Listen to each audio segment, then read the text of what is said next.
Feel like it's definitely taking longer on the way back than it did on the way out. Tau City's getting really low. Maybe trying to make it back to the Varia isn't such a hot idea? I'm thinking probably not at this point. I feel so indecisive, but I just don't want him to die. Just have to trust that turning around backward will get me where I need to go. My compass might as well be a mood ring, as accurate as it's decided to be. Okay, back to the caravel. Too tired to be witty. Shutting down the comm until I get back there. No, don't! I hear you protesting. You're wondering what you'll do without my sparkling personality and informative updates for the next hour. I don't know. See if you can find someone else who's stranded on a distant moon. Strike up a conversation with them. But just remember, I was your first, okay?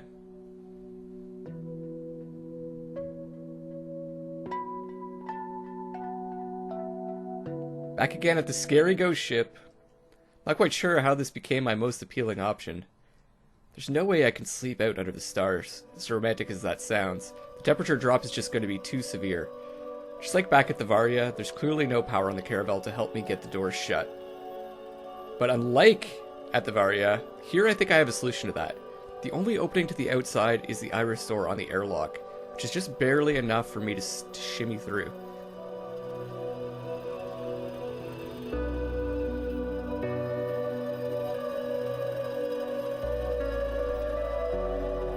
Wrenched my shoulder a little trying to squeeze through the door, so that's fun.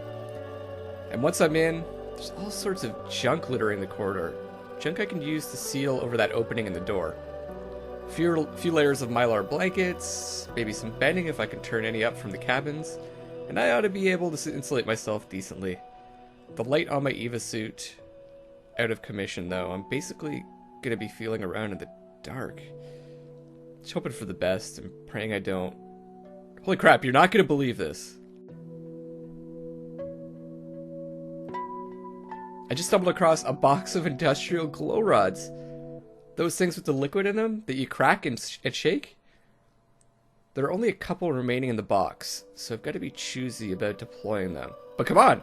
How often does it happen that you need something and then you just literally trip over it? I mean, I trip over things all the time, but rarely are they things I need. Okay. I'm gonna scavenge a little bit.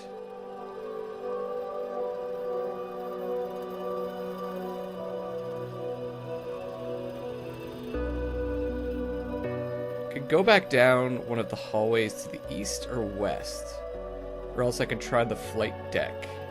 Even though I can tell from here the control panels are smashed to bits. So last time we went to the east hallway.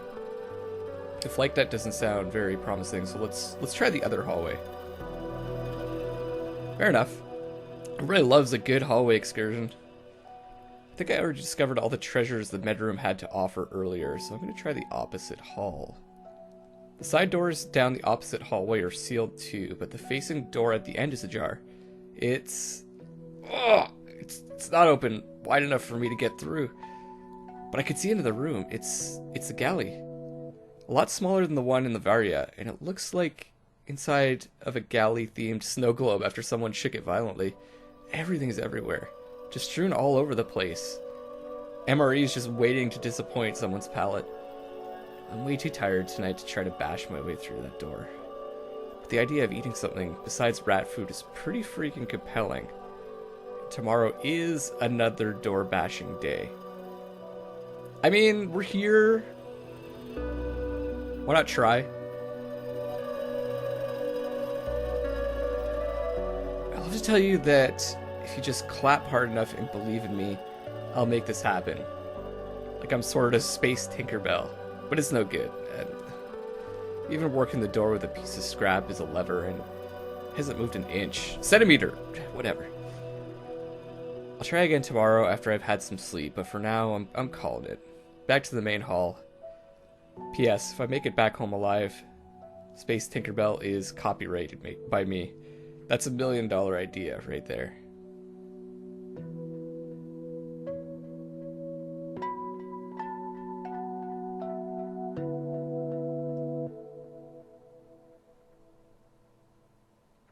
Good grief. There's enough junk thrown around in here that I could probably build myself a jaunty robot companion and a spare parts.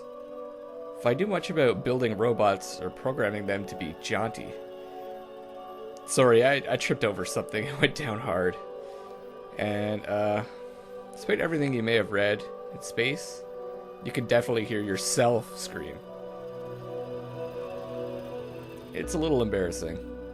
But the good news is, I think I tripped over? It's a little generator! That means I've finally got a power supply. So, see there? Good things come to those who go bumbling around in derelict nightmare ships. Apart from those halls and their barely open doors, nowhere else in the ship is open to explore, other than what's left of the flight deck. Like I said, the instrument panels are trashed.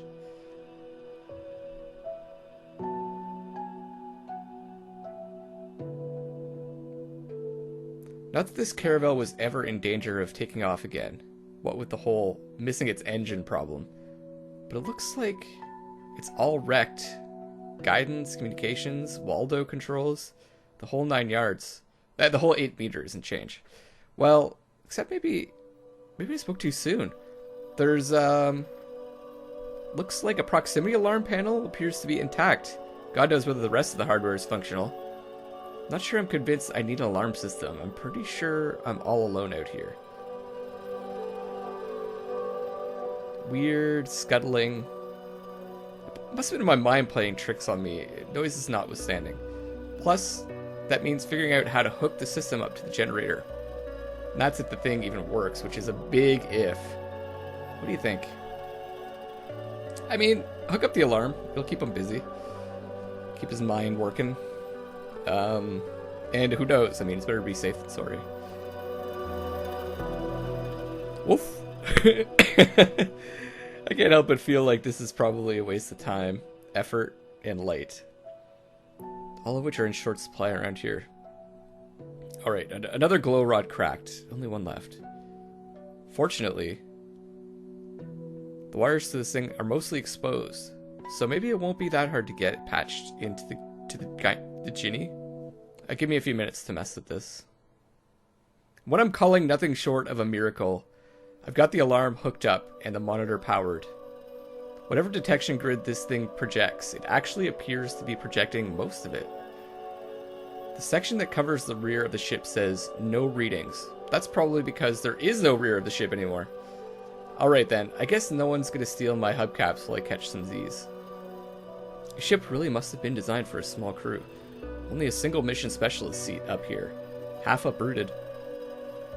Which, in fact, seems to be my most comfortable option as far as sleeping arrangements go around here. I figure it's time to call it a night. Only got one glow rod left. No sense in cracking another one now. I sealed over the airlock door, and I've got enough blankets to swaddle myself and hopefully beat the cold.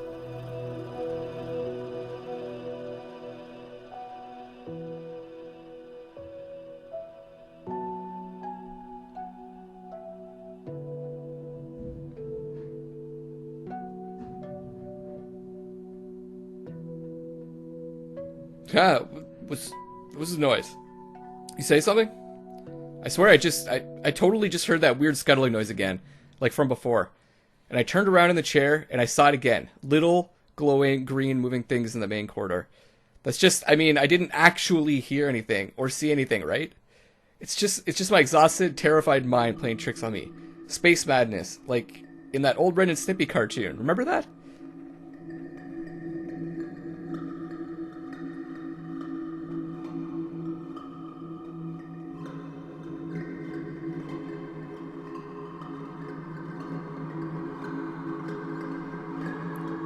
I should just go back to sleep. Yeah? Yeah? Go back to sleep. God damn it. Let's just pretend this chair is comfortable. It isn't. And that I'm going to go right back to sleep. Not likely. And that when I wake up in the morning, there'll be a rescue ship waiting with the whole breakfast buffet on board. Seems probable. Good night again.